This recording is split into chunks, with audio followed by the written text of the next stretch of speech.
When Isekai finally does a protagonist right. The Isekai genre has a ton of issues, from terrible world building, Yes. an outrageous amount of fan service, and the fact that a lot of them are just Now let's say about the bad things. copying off of each other. But a personal issue that I have with the genre is that a lot of the main characters suck, which is weird because I do feel like there is a blueprint for the perfect Isekai protagonist, and it's Kazuma from Konosuba. I didn't watch this anime, so I understand that that's controversial because it is a parody. It is making fun of the isekai genre, but I'd argue by making fun of the tropes of the genre, it fixes a lot of the issues that it has, including the issues that I have with a lot of the main characters in the genre. Like, most series, for some reason, will make Man, this is the perfect Isekai protagonist bedroom. the main character a self-insert. So they'll spend like a good 20 minutes introducing this guy to you and basically being like, this guy's an office worker and he hates his job. And that's supposed to make Man, but this is honest. Every office hates his you job. go, oh man, he's just like me. No, he's not, because I don't work. Like me, for real. But that's like where it ends, because then they die and they get transported to another world. And now it's just a power fantasy. Because remember, this is self-insert. They have to make the audience feel good about themselves. They have to make the audience wish that that was them in the main character's shoes. So they're surrounded by beautiful Man, this is so me. women. They lack any flaws. This makes the character bland. This makes the story lack any sort of conflict. And this guy's so happy. Man, nobody's happy like this. But hey, who cares about that? All like, that matters too many smiles, I think. now is that the main character has an overpowered ability and they're about to beat the shit out of some goblins with it. Isn't that cool? Just turn your brain off and please do not notice any of the bad writing. And this is where Kazuma starts to come in, because he's not a self-insert. He is a character that you are supposed to root for and not wish that you were. No. Would you please let me suck it out? Absolutely. No, don't suck my soul. She wanna suck my soul and give it to the hell. He's guys. actually like me for real. And this seriously fixes everything. First of all, Kazuma is realistic in the sense that, once again, a lot of these self-insert characters, they'll sit for 10, 15 minutes basically telling you like, hey, this person, they suck. They're a loser. They haven't left their house in 20 And we Isekai fans, we cannot identify ourselves with this because we are winners, strong years. guys, But powerful motherfuckers. then, I don't know. once they're transported to this fantasy world, they suddenly get their life together because, oh, I've read and watched a lot of manga and anime in the fantasy genre, meaning that I have knowledge about fantasy worlds. This will give me an edge and make me really cool in this world. Yes, and I can dodge every attack. Yeah, buddy. Here's the problem with that. Big fantasy fan over here. If you dropped me into Mordor today, I'd maybe make it a week, and that's me being hopeful. Maybe 3 days I'd survive. Man, I can make 3 seconds, to be honest. That's because I grew up in the 21st century where we have phones and cars and microwaves. If you dropped me into a fantasy world, I don't know how to use a sword. I don't know how to hunt. I definitely don't know how to cast spells. But I can throw a microwave. But, oh, I can tell you what an orc is. Woohoo! Yippee! Good for me, right? No, yes. Yes. It doesn't work. You can't sit I know how a dragon looks like. there and explain for like 15, 20 minutes that this person has literally no skills whatsoever, that they suck. But oh, they're in a fantasy world. They got skills now because they read and watch fantasy. Yeah, Some that's series try to bypass this by basically being like, oh, Man, this is the ugliest baby ever. oh, they were born as a baby and they're growing up in this world, so like they're learning this stuff as they age, and we're just gonna skip all of that, which was fine the first couple of times, but now it seems like a real cop-out and is kind of lazy just to be like, yeah, character development happened off screen. What? No, you're supposed to show us the character development. Oh. That's kind of the whole point of character development. And oh, they show you this with Kazuma. Kazuma is introduced to you as an otaku who died because he left the house to pick up a video game, and on his way back home, saw a girl about to be hit by a Okay, this is a very sad death, to be honest. tractor, pushed her out of the way, didn't need to because it was small, and doing this caused him to have a heart attack. So that pretty much already tells you. Man, this is so honest. Because if I take sunlight too much, man. Like 5 minutes, I can fry like a vampire. That Kazuma is a bit of a loser. But then what's funny about this is that Kazuma himself thinks, oh man, I'm about to be reincarnated into a fantasy world. Oh, Yeah. dude, I'm about to go on the adventure of a lifetime. I'm about to turn my entire life around.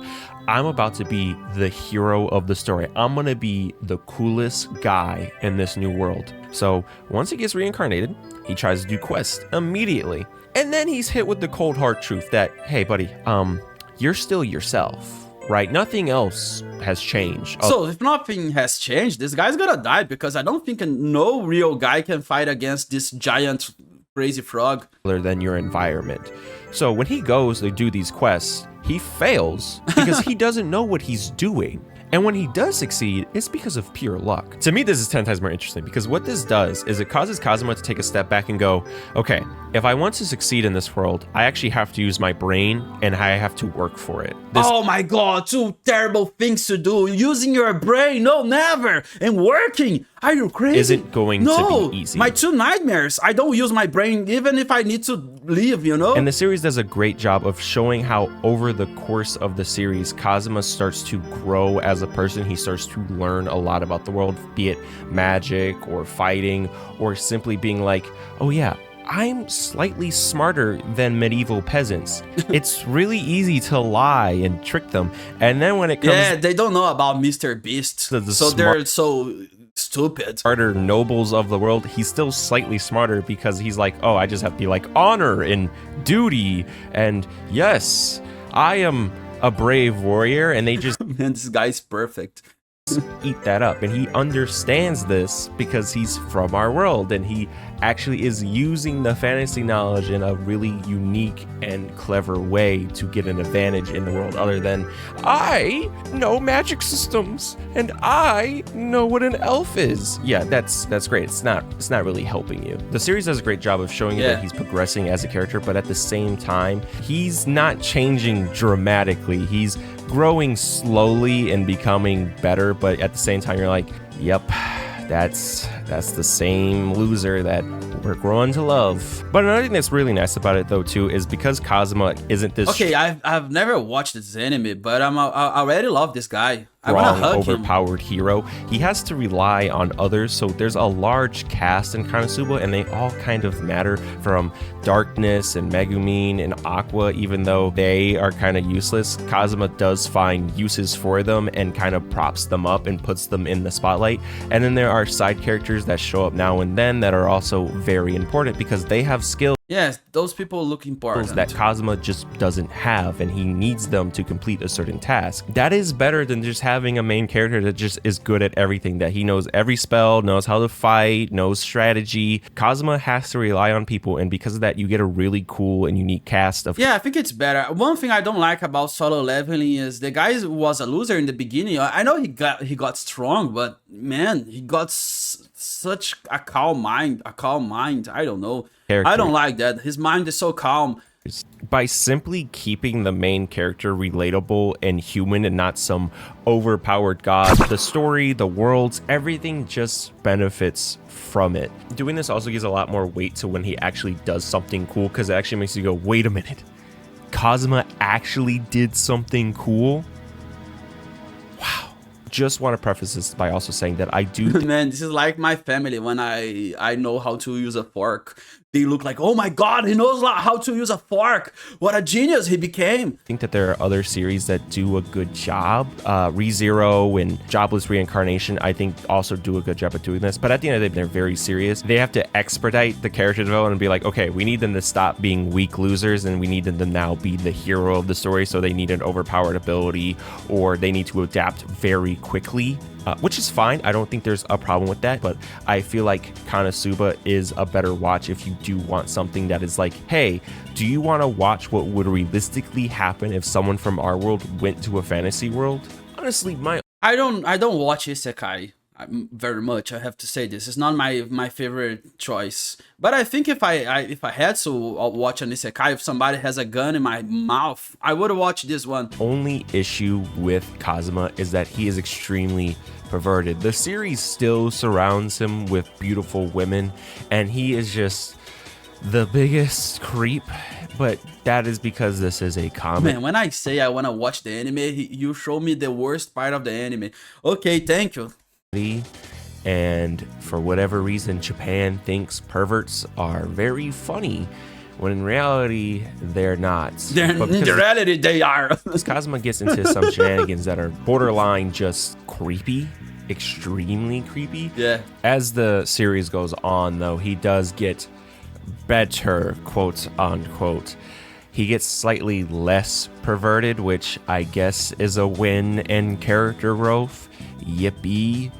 And it is a shame because I do think the moments where he's this just is the played off as a character growth of the character. His dick's not hard anymore. guy who has never touched a woman is just way funnier than him just being a giant pervert. Or when the tables are turned and he's just out freaked. I must say, you are a fine stack Wait. What? of man. Holding you like this This is has so hard to understand his image. my body all tingly top to bottom. Pardon me, Sylvia.